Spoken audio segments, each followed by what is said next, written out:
Well, hi.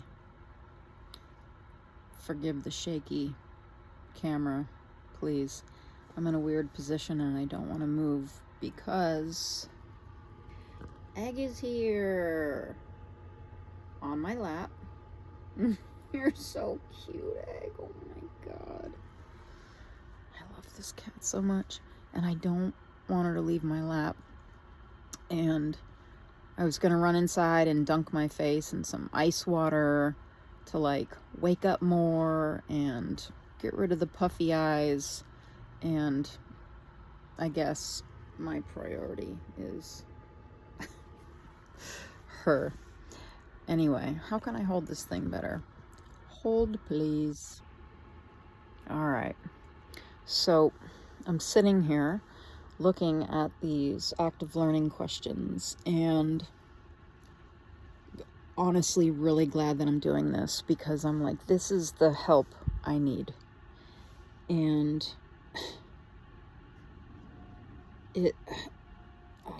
I'm kind of amazed. It's exactly what the teaching in studios, it felt like it did for me. And I was hoping the same thing would happen.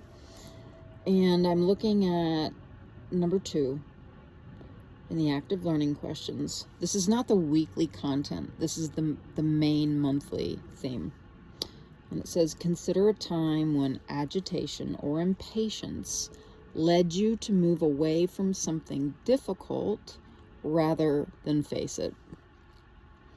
How might the practice of staying present with discomfort transform your experience of it? So I'll start with the first part. Consider a time when agitation or impatience led you to move away from something difficult rather than face it. By the way, I think I'm sharing my experience because it takes it off the page, I feel, and makes it more real, which is, I'm really hoping that this stuff is as helpful to other people as it is for me. This is such an awkward camera angle. Sorry, not sorry. Like, this is the moment. This is the moment. And I think that's been my work lately, to be with what is in every given moment. I feel like it's just such a huge answer. Because yesterday, are you going to move now, Egg? Really? Oh, well, good. Oh my God, my foot was falling asleep so bad. Okay, let's see if we can get more comfortable now. So I'm considering, okay, I wanted to put content online nearly a decade ago, at least 7 years ago. And I had a lot of agitation and impatience with the computer. Every time I had a moment of, well, I don't know how to use iMovie. Well, I don't understand this thing in GarageBand. And I had to, everything seemed to stop me. Just about everything. I had such impatience with not being able to do it smoothly, quickly, when I wanted to, when I didn't get the result that I wanted. And it kept me from doing this. And it's kind of amazing to me how long I put this off. But I was also so satisfied with my teaching that I just continued to do that and be fed by it. But this was something it stuck with me as a desire this whole time.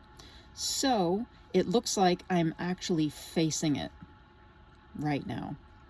And yesterday is a pretty darn great example, because I felt agitated and impatient really from the morning, and the morning started around 5 a.m.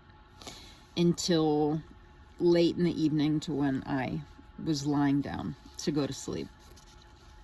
And let me see. How might the practice of staying present with discomfort transform your experience of it?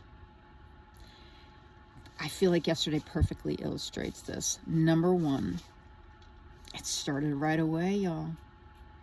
I don't know if this is lingering full moon energy or it's just life, but I went swimming early. It's cold out, puffy jack. It's cold. It's cold. And I went swimming. And I've been really enjoying, actually, the cold air and the cold water.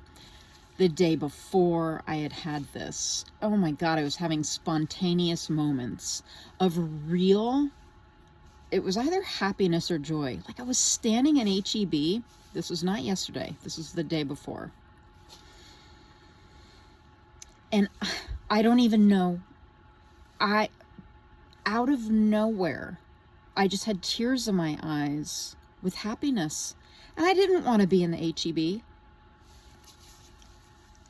And I even remember one woman looked at me and I was looking at everybody's eyes because I was just so happy to be there with them in the moment. I don't know. And I could feel my face beaming happiness. And this one woman locked eyes with me, and she didn't look like she was in the greatest of moods. She didn't look like she really wanted to be there. And I just beamed my joy at her, and her whole face lit up, and I thought, yes, I want this to be contagious. And I was so surprised at the purity and the height, like my level of happiness. And I'm like, I wonder if this is a result of swimming in that cold water. I know it can help to release dopamine. I don't know. But let me tell you, yesterday was different.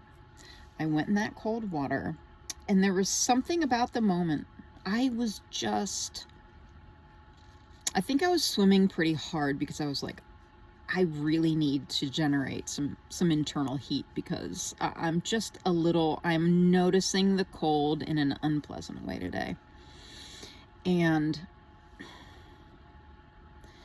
I feel like my brain, the memories, the reasons, the judgments, the smaller mind had a louder voice yesterday for some reason. And I was focusing on that. And so I started to kind of rush through my swim. And I was like, when is this going to be over? I was thinking about when I was going to get to warm up, when I was going to get a hot drink and just start the day. And that's not really my experience. Typically, I'm typically really enjoying that experience. So I had all this agitation and impatience. And I know at this point how many times I need to go from like the deep end to the shallow end, and because the clock isn't working right now, it's stuck on 12. So I can't tell how long I'm in the water. And I'm like, well, I know I need to go back and forth this many times. And then that tells me how much time it's been. And I was so agitated with, oh my God, I have so many more laps to do. I'm just going to finish early. You know what? I'm going to do one lap. And I'm like, Erica, it takes you like 40 minutes to get over here and to get set up and to get in here. It takes quite a bit of prep. So I was like, please be with this moment. You can shift this. And simple physical activities like walking, running, swimming, it's a metaphor to me of life itself. That's why I'm using this as an example. And I continued to move in my mind from total impatience and agitation to, hey, feel the water, listen to the bubbles, look at the steam rising from the water. It's been incredibly mystical and gorgeous with this steam rising up because of the temperature of the air. So I was not going to give myself the option of finishing early.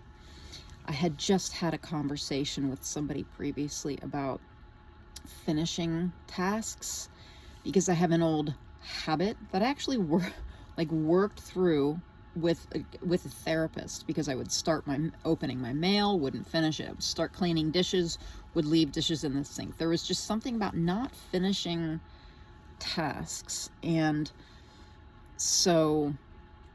I had noticed I wasn't swimming all the way to one end and the other. I was leaving a little bit of space, and I'm like, I don't need to touch the wall. I'm basically done. So I just turn around. And I was like, I'm going to touch either side no matter what. And I'm going to finish these laps. Just because I started this swim, I'm going to finish the task. So the option of getting out early just wasn't happening. And yesterday, for whatever reason, my moments of presence were less. They seemed to be less. I was spending more time, it seems to me today, in the discomfort and agitation. But I can say, I'm re-looking at this question. How might the practice of staying present with discomfort transform your experience of it? I can say this. In the moments that I was present, and I would notice the birds, the new little ducklings that the geese, I think they're geese, right? They're geese with the orange eyes. You know, those of you who have been to Barton Springs, I was noticing, I'm like, wow, they've gotten big fast, or bigger than these tiny little ducklings. And I'm like, look at these people wearing wetsuits, and should I be wearing, like, I was noticing what was going on around me. I was, there are moments, because some moments I'm in my head bitching about the temperature and wanting this to be done with. And then moments of going back to feel the water, feel the air. I was inhaling like that mist. I felt like I could feel myself inhaling it. And I was like, this is kind of incredible. The feeling of that. And those moments, and thank God I was doing it, or I would have really broken my gentle promise to myself, and I would have finished early, because I was fighting it. I could see my warm drink, I could see the ladder, my towel, my robe, like I could see it, and I'm like, I need to get out. And I think the only reason, no, it's gotta be because my self-will didn't quite feel like it was there that day. And the will, to me, is a limited tool. That's another story for another day. I am convinced in this moment, right now, sitting here making this video, I am convinced in this moment it was my focusing on those present moments of just what was happening that I was able to finish that swim. They were fewer and far between, but that's okay, because perhaps I am needing a challenge to, like, maybe that it was more difficult to stay present because I am being asked to grow my ability to focus on the present moment. Like, the distractions need to get greater in order, these hairs everywhere, cat, human, all the things. Does that make sense? I guess it makes sense to me in the moment, but I can't get your immediate feedback. We'll do something about that. But for now, it makes sense to me that the challenge, it was like the challenge was upped, so that my muscle of focus on the present moment had to be challenged. Because sometimes lifting a weight is easier, and then some days, and when you add weight to it, it's like, oh my God, this is harder. The discomfort is greater. You're gonna feel it in your muscles later because you upped the weight. So I can say this. The moments I was present in that, and the water wasn't quite as bad as the air. You know, the air is cooler right now than the water. Do you know that? I don't know. I'm assuming you know this, because the water of Barton Springs stays at a regulated temperature throughout the year. But the air is certainly changing. How might the practice of staying present with discomfort? I was remaining present. I could still feel the discomfort, but I was being present with it instead of in my head in the story about it, bitching and judging. I was remaining present with the air, the breathing of that really moist, cool, visible air, the feeling of the water on my skin and my body suspended in the water. When I was actually in a moment of being present with it,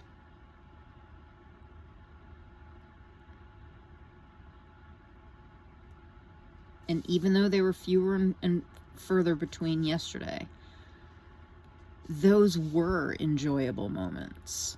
So much so, I finished the swim when I really didn't think I was going to be able to yesterday.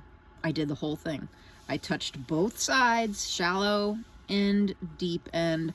I finished the exact number of laps before I got to the ladder and got out, and by God, it was cold. A couple days before, I got so used to the cold that I stopped shivering and it felt good. And I was amazed. That was the same day of the grocery store when all of the joy, I experienced the joy in the HEB. Not yesterday. Okay. No moments of that superfluous joy. Nope, not yesterday. And nope, no moments of feeling calm and good and not shivering in the cold. Nope. I was fighting it yesterday. But perhaps yesterday was a day where the universe, let's say, put more weight on the bar that I was lifting so that my strength was increasing. See, I don't know that I would have had that insight had I not been talking about this. That's another reason I'm putting these questions. These questions feel so important, and I'm so glad I am answering some. I'm coming to some insights of myself, and that's my hope for you. Anyway, here, I put some music on for us. I really like that I've been listening to this playlist, this January 2025 Patience playlist. These were the songs that I was gathering right after I finished teaching. I kept hearing songs I really wanted to add to playlists, and I was just collecting. And I've been listening to this playlist actually a lot over the last 2 months. How long has it been? I don't know. The last few months. Okay, so I opened the weekly. So I just answered number 2 of the active learning questions, and now I'm opening the weekly content where the questions get more specific. So this is staying present with discomfort. A sub question, number 1, what specific sensations or thoughts arise when you choose to sit with discomfort instead of avoiding it? Yesterday was a whole, I could just, it was a day. I was just agitated, let me tell you. Very little peace yesterday. In the moments I was present, I could find the peace. But like I said, it was a heavier weight to lift. But I will take it. If I am getting stronger, which I believe that I am in all of the ways, my ability to focus, my resiliency with discomfort or agitation, I will take it. And I believe that that is what is happening. And again, I'm only now I'm talking to you in like real time. I'm having these ahas in real time because I'm looking at these questions. So I spent the entire day in the van, windows open. Egg the cat was with me, and I was working on creating a new kind of video. I've had to learn to work with GarageBand. That was hard enough, but it's so satisfying that I know how to use these tools now. But then I was like, let's push it. Let's try to learn iMovie. And this is the stuff I have been avoiding, because when I don't understand something and I just cannot figure it out quickly, I have to ask for help. I have to wait for answers. I'm not able to do something quickly or smoothly. My old habit was to go, you know what? F this. And I would go do something else. And that's what kept me from doing this. And I sat with it. So the sensations or thoughts arising when I choose to sit with discomfort instead of avoiding it. I feel this almost hot feeling. And the thought that arises mostly, especially because I've been doing some various kind of fasts, I'm doing some experimenting with some fasts because it felt like the flora in my gut was off and I needed to shift.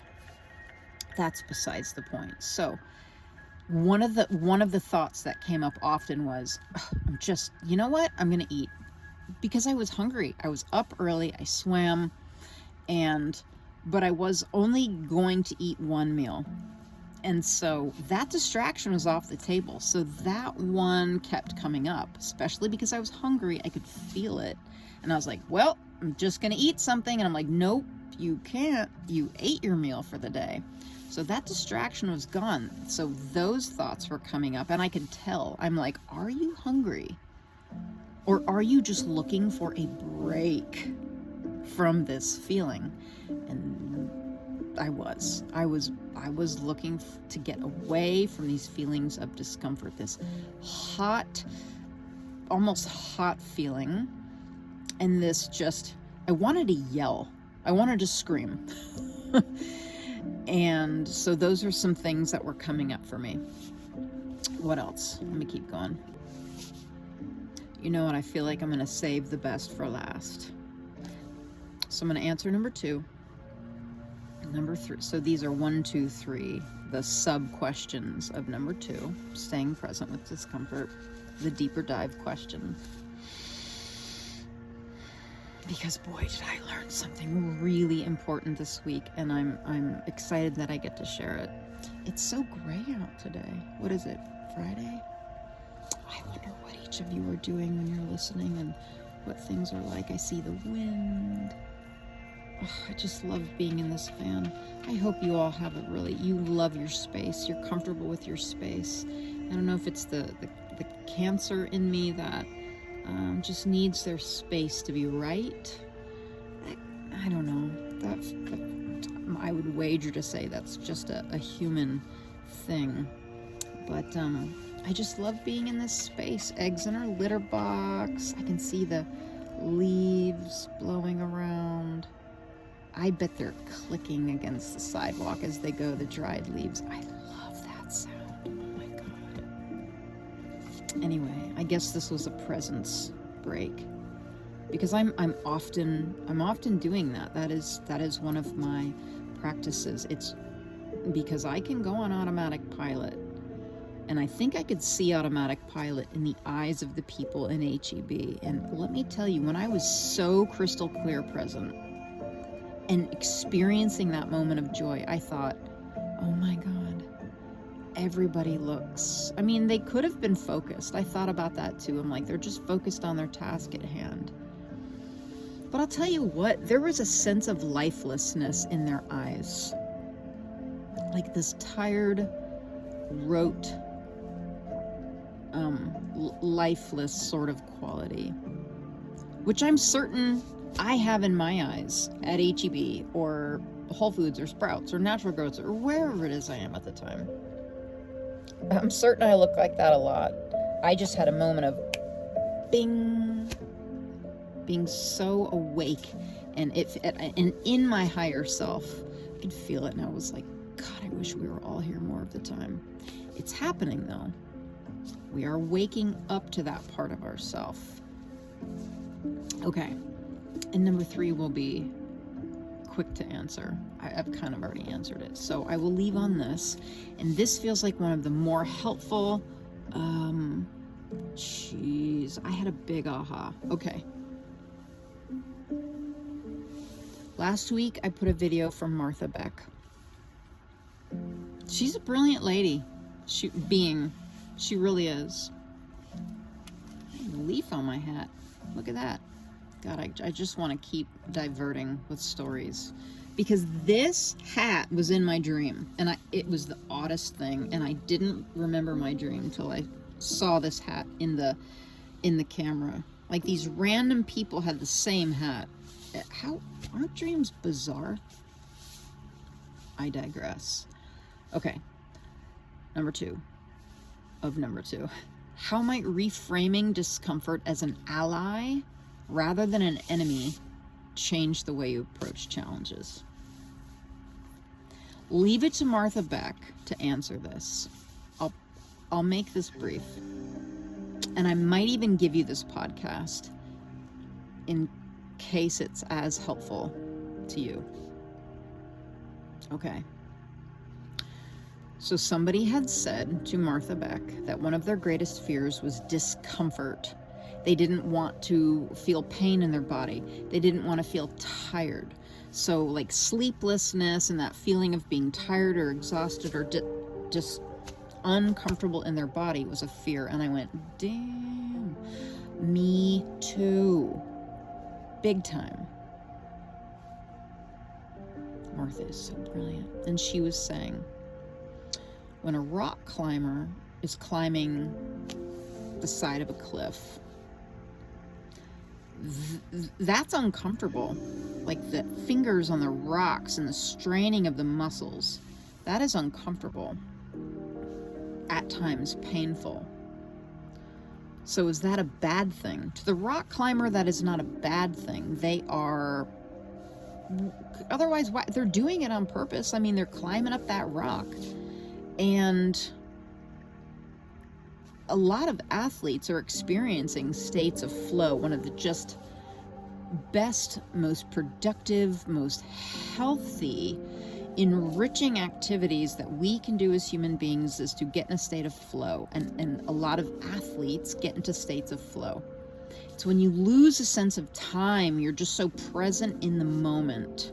You know, I don't need to fully explain the state of flow. Look it up if you're like, what's she talking about? So this one person that was talking to Martha Beck had a story in her head that pain and discomfort were bad. And so Martha said, is pain and discomfort bad? After explaining the rock climbing thing, no. So that can't be true. Pain and discomfort, it's not a true statement. It's not bad. And this is what is so important, the pain and discomfort are an essential component to the state of flow. And I thought, oh my God. Because I would like to change my story of, I don't want any pain and discomfort, I don't like it, I don't like it, I don't like it. And just so aware of it and avoiding it. Hello. Hey, look, this is just my reality as a human being. I do all this stuff, the yoga, the teach, all this stuff. I do it because I'm like, I might need more help than most. Maybe that's not true, but I'm just, I don't know. Suffice it to say, I need some support and assistance. Okay. So right now, making this video, I am reframing discomfort as an ally.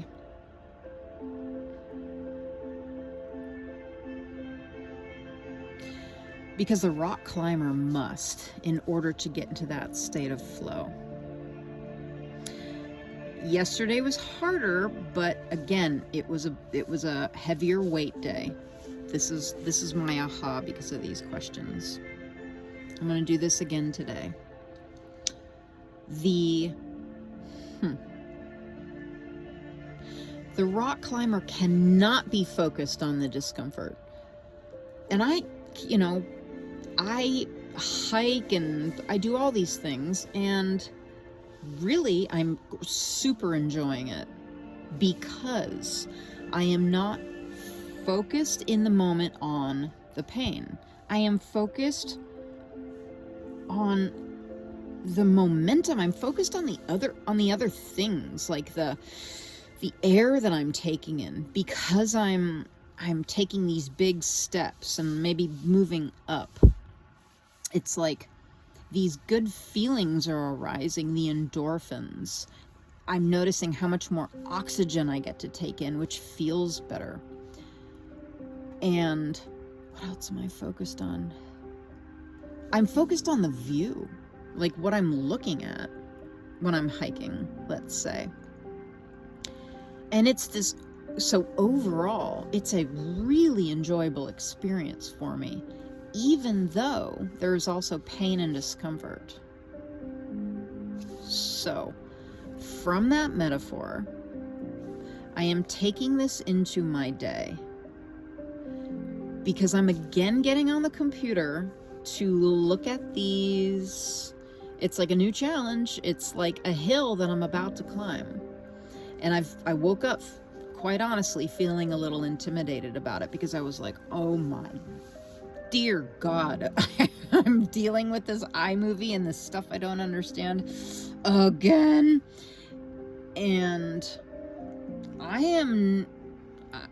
I want to enjoy my life, not struggle through it. And I know this is an internal thing. So I am going to continue to use the discomfort as my ally and say, you are my friend. You must be here as an essential component of me moving into flow. And the truth is, there were moments yesterday when I'm not lost in my stories and my judgments and my noticing of discomfort. I actually really enjoy the process of these, what do you call them? Apps, whatever these things are. The iMovie, the GarageBand, where I'm learning how to manipulate sound and put audio and video together. Like when I'm focused on the actual experience, it's really satisfying. And I'm like, oh, I like this. How interesting. But when I'm disengaged from the present moment, that's when the struggle's there. I'll just say. I'm going to end on 3 because, what is it? What lessons from past moments of discomfort have surfaced only after allowing them space to unfold? This is what I've been talking about this whole time. So I was mainly talking about my agitation and discomfort from my yesterday. And I have allowed them space to unfold because it's a brand new day. So that was Thursday that happened. Right now, this moment is Friday, even though you're getting this, I believe you'll be getting this. Well, I'm going to drop it tomorrow on Saturday, along with the newsletter. I don't know when you're opening it. And what? Yesterday was the 16th because it was my brother's birthday. That must mean today is the 17th, Friday, January 17th. What lessons from past moments of discomfort have surfaced?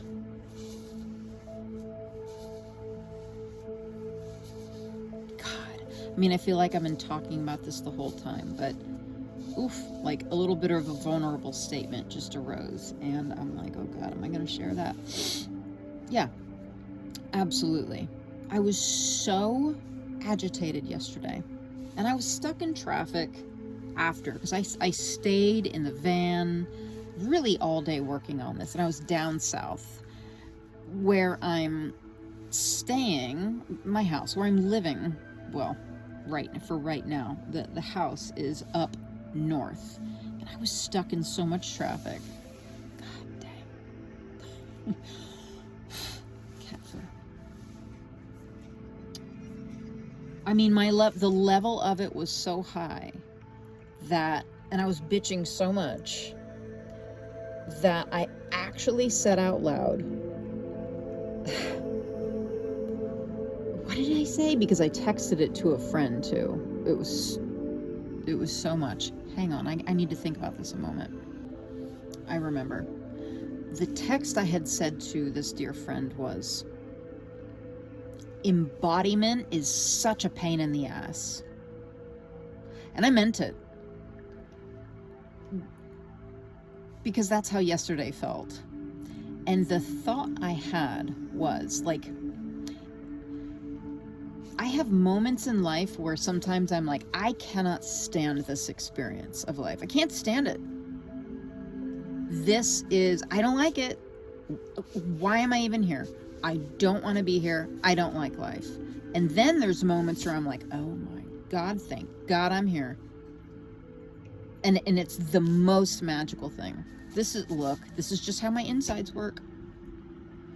And I had that thought yesterday where I was like, oh, I cannot believe I am still here.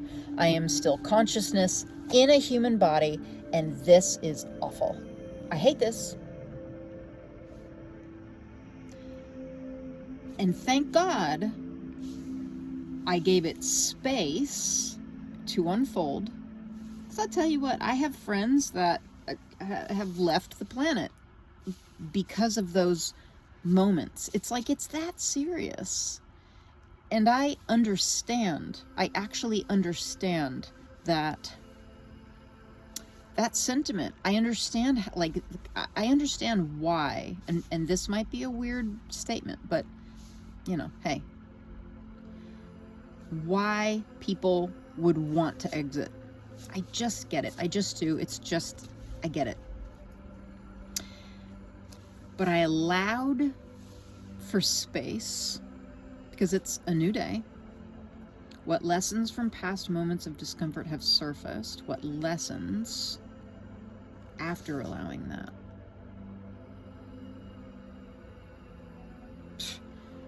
Well, number one, don't quit before the miracle happens. Don't leave before the miracle happens. It's one of my favorite sayings. And I basically said it, the lessons that have surfaced. Yesterday was metaphors help me. Yesterday was a heavier weight day at the gym of life, essentially. And that is actually going to help me moving forward, because I don't know how the rest of today is going to feel. If it feels like yesterday, I'm going to go, okay, today is a heavier weight day. I'm getting stronger today. Let me stay curious about how tomorrow's going to feel, because some days at the gym, they feel enthralling. Like or in a yoga class, when my body felt really strong and I felt clear and present and balanced, it was amazing. And I'm like, I love this practice.